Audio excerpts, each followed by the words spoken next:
Everyone, you're all here for Hebrew in Israel. I hope everyone's doing well. It has been a very long time since I made a video, and I'm not a big fan of using YouTube, so I apologize, but I know that there are many interesting topics that people want me to talk about. And because I'm also working on my thesis and hopefully start a PhD next year, a lot on my table. But we are getting close to the time of the Aviv search next week. Towards the end of the week, Friday night probably will be the new moon for what will be maybe the 13th month, maybe the first month. Right now, weather still shows a lot of winter. I looked at the weather forecast for the next week or so. It's going to continue raining both in the north and the south, and that does affect the way barley behaves. So first of all, what kind of barley do we have here in Israel? Well, there are mostly what we see is uncultivated wild barley, but this wild barley is actually part of a cultivation that was done hundreds of years ago, and therefore we can't really call this wild barley per se, because wild barley is completely different than the edible barley that we use today, because agriculture in the last several thousand years ago, in the last several thousand years, has improved and we've produced much better types of grain. So this is wild barley, but when we use the term wild barley, we mean barley which is not cultivated. But in truth, if you're supposed to bring the omel from the beginning of your harvest, I would say that cultivated barley is perfectly fine. And this came up in a discussion several years ago, and there's been very interesting, lively discussions in the last couple of years, which I think have added a lot of interesting information to the subject. But for the upcoming Aviv search, though a friend of mine, a very good friend of mine, decided to send me a GoPro camera, I did, to make sure I actually get it, because this is being sent from the United States, I did go out and purchase a Insta360. This is a tiny, tiny camera, and the plus side of having a camera like this is that it's so small, I can actually just put it on my shirt with a magnet, and it will take videos in very high resolution, not 4K, because you don't really need 4K, but this is also part of the expenses of the Aviv search. If you want to help out with this, you can go to HebrewInIsrael.net and go donate, but you don't have to, because I do this as a service, and it is a pleasure to do this. As a good friend of mine told me several years ago, actually quite a few years ago, it's not about money, it is about educating people, so everything's good. But what's very interesting about this thing called Aviv, so there's been a lot of discussions, people post different explanations what Aviv is and so on, and I think there's a lot of speculation about this. So first of all, I have education in biblical studies and also in history, and I did study archaeology a little bit, not as an archaeologist, but I did take courses in archaeology, and I have friends in the archaeological department, and my colleague is also an archaeologist. And so we've been working for the last couple of years in lengthy discussions, and hopefully we'll produce a paper that really dives deep into this discussion. So it won't be like a blog post or something. This will be a professional paper that may actually be picked up by some publisher. Hopefully, we'll see how that works out. And what's really come up is, first of all, the term Aviv is arbitrarily interpreted, which means that we actually don't really know what the term means. All we know is Aviv is some kind of a stage. Now, the assumption is that Aviv is a grain that's already formed, but not completely dry, which means not harvest ready. Harvest ready is a little bit just before edible, because when you have harvest ready and then you have edible, when you harvest, usually you're supposed to leave the grain out for a little bit more time to thresh it. It has to dry up a little bit more, and then you thresh it, and then you can actually take the grain, because if it's completely dry, which is what you do in threshing, it's very difficult to harvest. The grains will splinter and so on. As for example, what happened several years ago, it was nothing, and then we had a heat wave, and a week later everything was completely dried up, and that raised some really, really interesting questions that year. Now, so that's the assumption, but this assumption is based on a reading in Leviticus 2, towards the end of the chapter, where it talks about Aviv kalui ba'esh geres karmel. The assumption is that Aviv kalui ba'esh is one construct chain, which means that it's Aviv that you need to roast in fire. Aviv roasted in fire. Geres being crushed grains, and karmel maybe a grain within its husk. It's also possible that maybe karmel, there's a verse, karmel betziklono, if I remember correctly, it's one of the offerings given to the prophet Elisha, and it's not really clear what this karmel b'tziklono. Most people explain it's grains which have yet to really be separated. Lots of interesting questions here.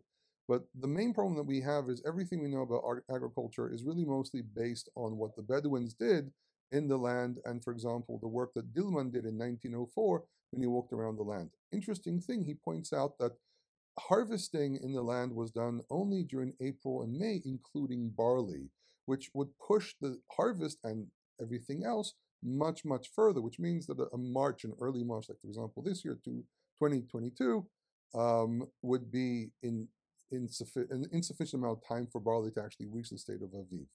I've also met people who try to push the concept of Aviv to a much earlier stage, where as long as there's a formed grain, you call that Aviv. Don't know what they base it on, but this was their theory. It was presented before me in one of the Aviv searches several years ago. In truth, when we first read the term Aviv in the Tanakh, in the Torah, it appears in Exodus 9. It talks about the plague of Barad, Makat Barad, and it says that the flax and the barley were struck because they were in the state of Aviv and Giv'ol. Maybe it points out that Aviv and Giv'ol are the same thing, which means it means a standing grain. While on the other hand, the kosemet and the chita, the kosemet is probably kusmin, which means spelt, and today we call it kusmin, but it was called kosemet back then. And the chita, the wheat, were in the state of afilot, which means they're probably still underground. That might indicate a very early stage of grain. So maybe Aviv just means standing grain. But that's a little strange because when we carry on, it says that you have to keep the Chodesh Aviv, observe the month of Aviv. And when we go into Leviticus, it does say, Ger Aviv kalui ba'esh, Geres Karmel.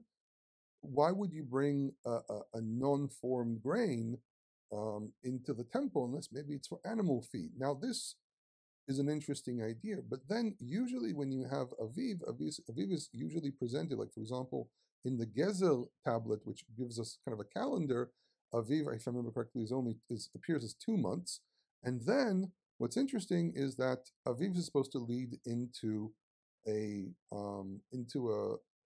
bringing the Omer. Now, an Omer means a sheaf, okay, or a weight.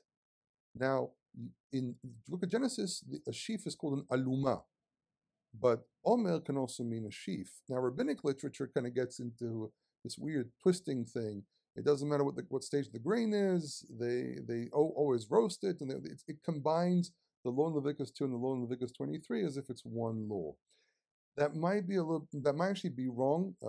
I've been studying Leviticus and what we would call priestly documents for a very long time, especially for my thesis. And these may represent completely different things because when it comes to sacrifices, we have very, very exact terminology. So we have to be very, very careful what we say here about this. So it is also possible that when we bring the Omer, it's already harvest ready, and therefore you're supposed to bring a bowl or grains in an actual state where the seeds themselves are already edible. So again, very, very unclear. Another interesting thing is that we have a reference to Aviv in Akkadian. Milgrom brings in his huge commentary on the book of Leviticus. He mentions that he found an Akkadian inscription that mentions the term Aviv. I did take 2 years of Akkadian at Haifa University, so I actually am proficient in the language. And it mentions Abib and the term Warakum. Basically, Aviv, which is Warakum. Warakum is basically the same as Yarok in Hebrew, but the term Yarok in those times meant either green or yellow. So even then, we're not really sure 100% what that term exactly means. So in truth, when it comes to the term Aviv, it might be a wider spectrum, it might be a very narrow spectrum, but you also have to remember that each type of grain is a little different, and farmers would know their own fields and the behavior of their own fields and so on.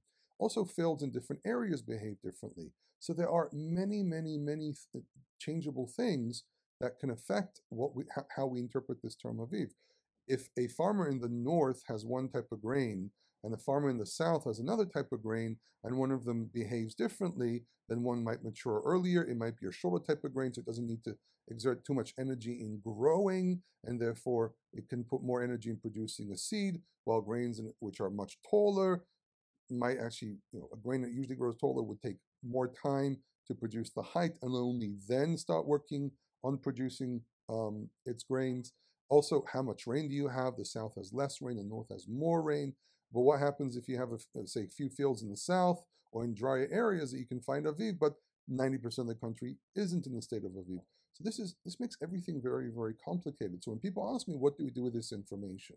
I'll tell you the truth, throughout the years, my attitude was, this is important information. We have to go according to all of this and really kind of make decisions on the spot and so on.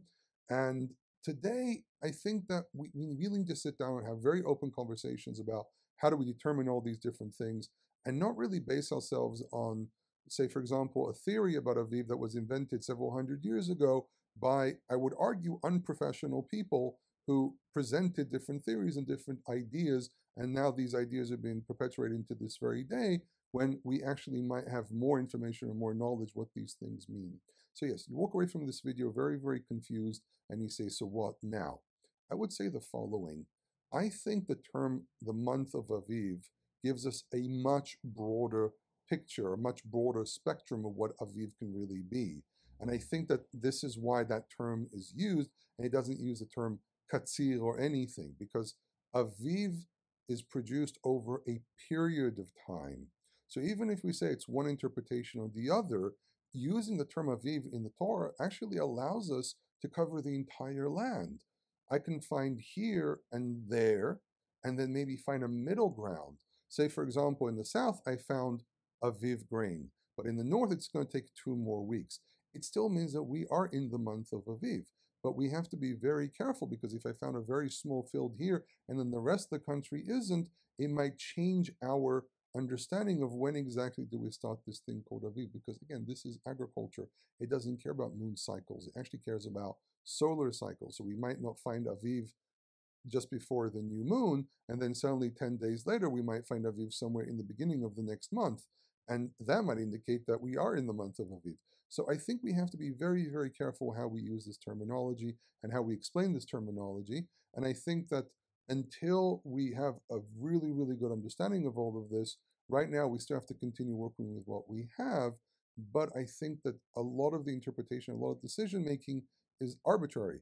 It is not based on our knowledge of what they did in the past. So people sometimes say, so what was the point of the entire video? Well, the point of the entire video is to really raise the questions. I would say, on a final bottom line here about the entire thing, is that we are probably not approaching the month of Aviv yet. This is just a speculation because it's still raining. We're still in the wet weather. And then eventually what's going to happen is maybe in 2 or 3 weeks' time, before the 13th month, presumably 13th month will end, we'll start seeing Aviv in different places. And this might be a week or a week and a half before the next new moon. That means that even if this barley dries up by the next new moon, we have to remember there's more barley in other places. So it means we are still in that ballpark known as Aviv. This might explain why the Gezel calendar mentions Aviv in 2 months, because it can happen in a period of 2 moon cycles. So people prefer simple, concise, straightforward explanations, but none of this is straightforward. None of this is as clear and cut and clean. But I will say one projection here. As I said, I have severe doubts that we'll find Aviv, and if we do find Aviv, it will be in very, very small quantities scattered over certain fields. I will be going out with this camera, and I will show you some of the dilemmas that we have as we go. Unfortunately, this has a limitation of 10 to 15 minutes per reel, and therefore it might be like a video that I have to put together. My purpose is not to cause confusion, by the way. Some people walk away confused with certain things, and it is important to understand, don't be confused. You need to basically just understand that any decision making in Torah is going to contain different gray areas. I actually did a series about the oral Torah. I the name Oral Torah was a little misleading because people see the word Oral Torah and don't want to listen to it. It's actually discussing about Torah keeping throughout the ages, and I present, it's a very, very long series, like over 20 episodes, and I explain a lot of the questions that come up. This is why I always say my purpose is educational. I don't tell people what to do. I just tell people this is what appears. If you think this is Aviv, go ahead. You don't think it's Aviv, don't go ahead. I am not the authority that makes decisions for other people. I can sometimes answer individual questions. When it comes to the larger, grander things, we have to understand that there is a national level principle here, and there is a concept that requires us to take responsibility on certain decision making. And this is why, even if, say, I was, if I was, for example, the chief rabbi, which would never happen, but if I were the chief rabbi, or if I were one of the priests in the temple and so on, that's a completely different discussion. But as individuals, the only thing we can do and the entirety of our work is to propose possibilities, and then people have to make their decisions. So these are the dilemmas. You make your decision. And as I said, for example, in 2019, when I did the Aviv search, I wasn't 100% sure. And I said to people, make your decision. It's up to you, not up to me. You know, if sighting a moon is one thing, it's pretty clear, pretty straightforward. But then deciding something in agriculture that we don't practice anymore, and most of this barley is actually wild, and we don't really know what happens in these fields as the winter progresses, raises a lot of different questions. This is why for many people, and people have written to me about this, for many people it's much more comfortable to go according to the rabbinic calendar. And I will say, you know something, there is something to that, but also it's very important to keep this practice alive and see how it works. But to point out, when people argue against the rabbinic calendar, it is important to point out that the rabbinic calendar is very aware of the agricultural cycle, and therefore if we add a month here or a month there, every couple of years, it still does keep us on this concept known as the Aviv cycle, because it is not 100% accurate term, and the time frame of this concept of Aviv is not as exact as you would think. And therefore, even if we find a little bit of Aviv somewhere, it doesn't mean that the rabbinic calendar is completely off. A lot of discussions about this, a lot of interesting things. There are big experts on this subject of the calendar that have written about it. I've studied under one of them, and in my discussions with him, I became very aware of the fact that there are a lot of assumptions in this subject. So we can call this the Aviv assumption video of the many different theories and assumptions about the subject. I'm sorry I might cause a little bit of confusion, but trust me, I think everyone is confused and everyone has their theories, but no one can really prove their theories as being 100%. So that's the calendar. Always been a big argument. People have always argued over the calendar. People kept on correcting one another. I have a friend who works in a crypto calendar document called 4Q317, I think it is, and he openly showed me that you can see writers were correcting each other's calendars. So it's a complicated subject. Been complicated for 2,000 years, and you know what? Might even be complicated all the way to the time of King Jeroboam and the argument with the Judean kingdom. So, welcome to the world of calendars. I hope this gave you some information, and I hope you can join me next week when I go out to the Hebrew and Israel Aviv search, which I do not do with any other group. It's just myself, a friend, and maybe some people who will join us. It is separate from other groups, and if you want to help, you don't have to, but if you want to help, you can go to HebrewandIsrael.net. You can read the articles, and if you find anything interesting there and you want to help the research, you can also donate, but you don't have to, because Hebrew and Israel has always been free and always will be free. Kol tov.